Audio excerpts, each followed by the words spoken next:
Hello everyone. Quite by chance really. I mean, there was no music in my family.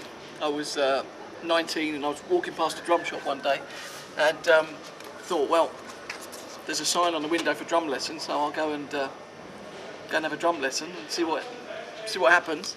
Then 2 weeks later I was in a punk band, smashing my drums up after the gig and having a great time. And that was the beginning. That was the beginning of the journey. If you're looking at percussion and drumming, you know, we've got to look at something that's, you know, a priori fundamental and like basic to human nature, rhythm and drumming. You know, it just so happens that here in the West, you know, predominantly we're playing, you know, drum set. You know, in other countries in, you know, different parts of the world, you know, there are completely different rhythmic and instrumental formalities. So really we're looking at the rhythmic vocabulary, I think, the world rhythmic vocabulary.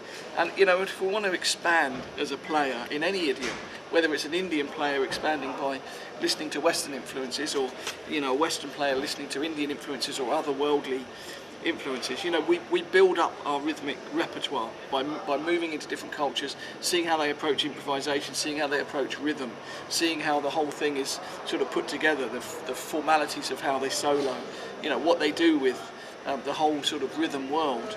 And you know, for me, one of the key aspects of that is Indian rhythm. It's the country where the Indian rhythmic system is literally way beyond anything, and anyone who's seriously got into it, they will agree that the Indian rhythmic system is way beyond, you know, anything that we've got to in the West. And you know, and I think in 50 years' time, it'll just be absolutely bog standard. You know, all the Western drummers are going to have studied some sort of Indian rhythmic influence. And you know, you just look at Russ Miller, Benny Greb, Steve Smith. All these players are taking that influence, you know, into their world. I mean, I've just been chatting with Greg Bisonet, who I've met for the first time. She said, "Man, your book's great. You know, the Indian Rhythms for the Drum Set book on Hudson. You know, it was great. I was like new ideas and interesting." So, you know, I think it's a new thing, and it's everyone's benefit really as a player to take on those influences. Well, I mean, I do a bit of kit here and there when I do kit on sessions sometimes. You know, I mean, I'm more drawn to percussion now, honestly. You know, I mean, obviously I got back into the kit quite a lot to actually do the book, the Indian Rhythms book.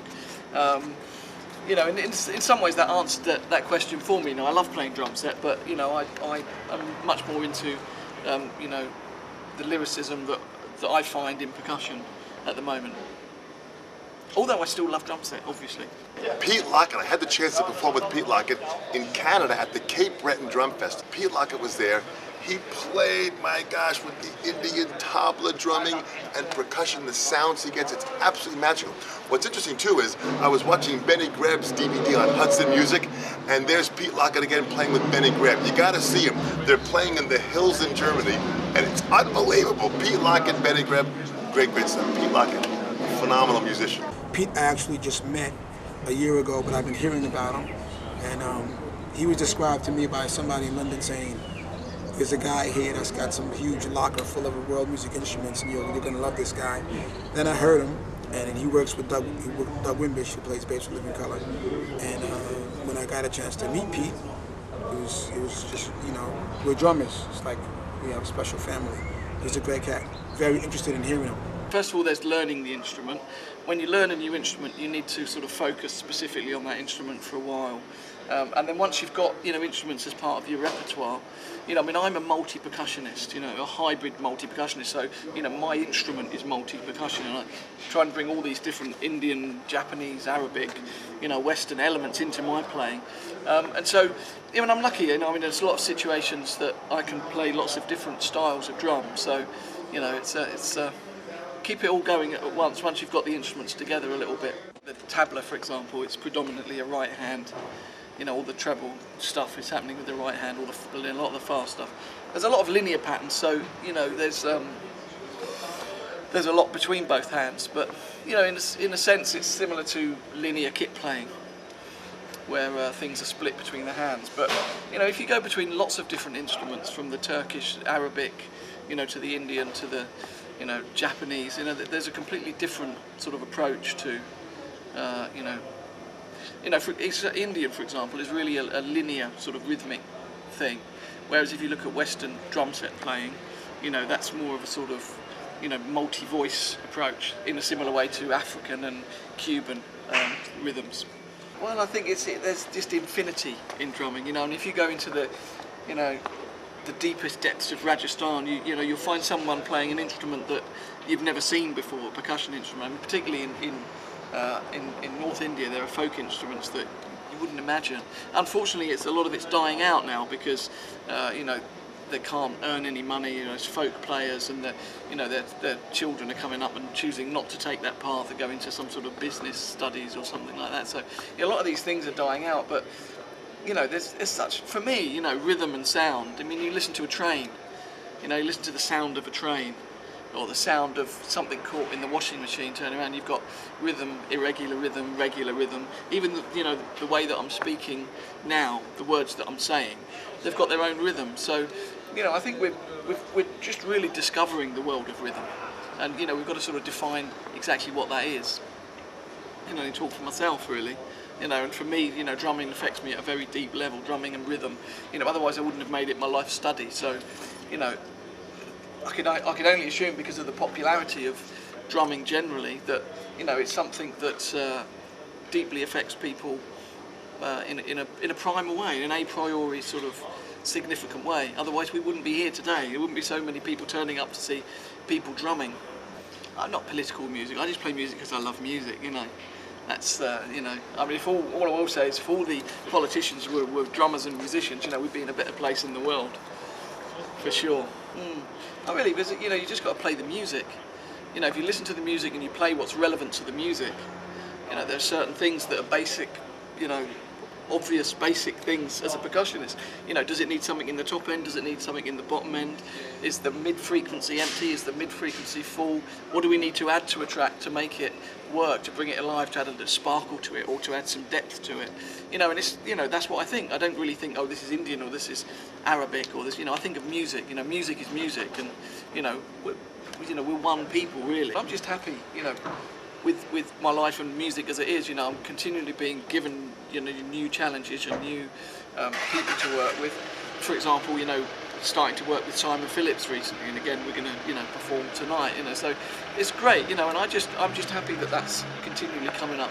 But I'm a great believer in living in the present. I don't believe in living in the future or the past. I wish I could do that. I wish I could do that. Oh, I remember when I did do that. I'm here now. I'm focused on what's happening today, what's happening at the moment, and I'm satisfied with that. What plans have you for the future? Let's see what comes in. I mean, obviously, having said what I've just said, you're continuing to work at your playing. You're continuing to do new recordings and collaborate with different people when that opportunity comes along. So you obviously have an eye to the future in a sense, but it's really the important thing is that you're not completely fixated on what's in the future. You've got to enjoy what's happening at the moment, in the moment of time. Pete Lockett, 2 T's, I believe. Pete and I did I've heard of Pete's name for a long time, but haven't been really aware of what he does or how he plays. And last year we both did this thing called the Big Bang Festival, and we were playing together in a band. So that's where I first got to discover Pete as well.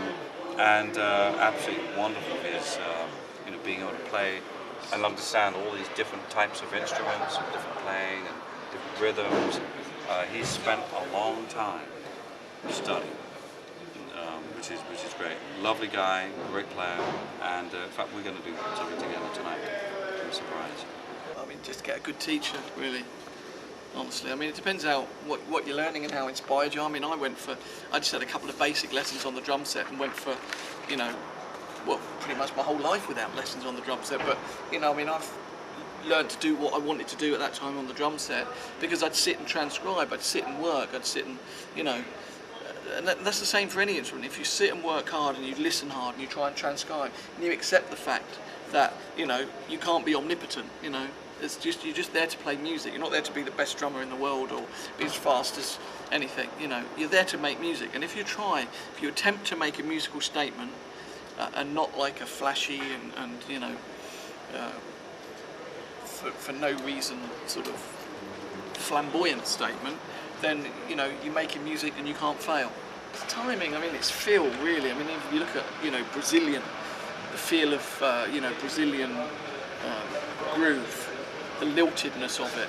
It's a very different feel to like a straight 16th feel, or so it's really about feel, and lots of players feel completely different. Like, so if you listen, for example, to Keith Carr, he's got beautiful lyricism. And, dude, how you doing? You? All right, good to see you, man. Life is beautiful. Fantastic. Brilliant. It's feel. You listen to Keith Carr, and there's just like brilliant feel to his playing. It's that. And so it's not really a culture-specific thing. It's an individual-specific thing. If someone's got great feel and just sounds great in the way they're approaching the whole sort of rhythmic tapestry thing, then that's it. That's where the essence of it is. And in all cultures, you have people with great feel and you people with no feel at all. They got all the other stuff and no feel.